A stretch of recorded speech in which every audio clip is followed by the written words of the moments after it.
40,000 years ago, someone pressed their hand against a cave wall, blew pigment around it, and left. They didn't sign it. They didn't explain it. They just left a hand there and walked away forever. That hand is still there, in caves in France, in Spain, in Indonesia, in Argentina, on basically every continent humans reached. Same gesture, same method. Thousands of miles apart, people who never met, never spoke the same language, never knew the others existed, doing the exact same thing. This isn't a handful of caves. There are hand stencils in over 200 known sites worldwide. Some are small hands, likely children's.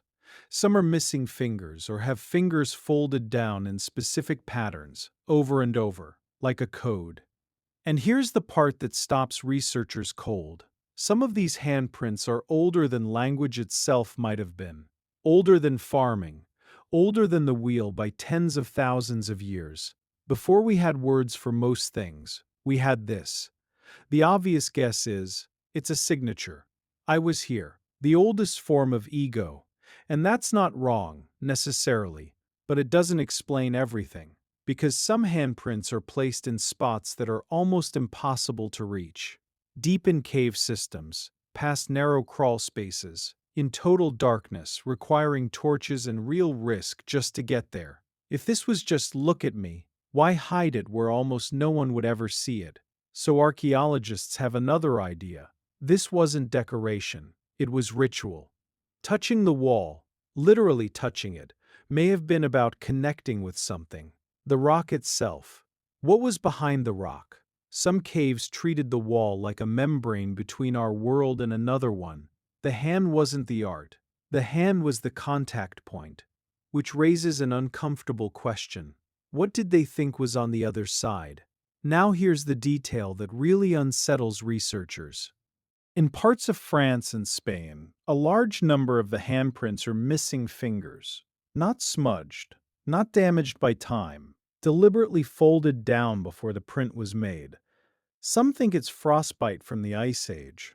Some think it's ritual mutilation, a sacrifice of sorts. Some think it's just a hand signal, like sign language, frozen in pigment for 30,000 years, and we've simply lost the meaning of the message. Imagine that. A message clearly on purpose, clearly repeated by many different people, and we have no idea what it says. And then there's the smallest detail that might be the biggest clue. Many handprints are too small to be adults. Children were doing this too, not just watching, participating.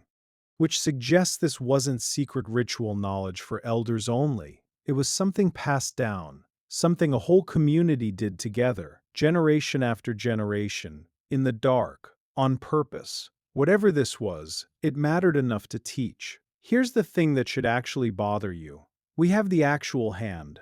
We know exactly who made it. We know the technique, the pigment, even roughly how old it is. And we still don't know why. Not a guess about a lost city. Not a guess about a vanished language. This is a literal handprint, the most direct, physical trace a human being can leave. And the meaning behind it is completely gone. They reached out, across 40,000 years, and we still don't know what they were trying to say.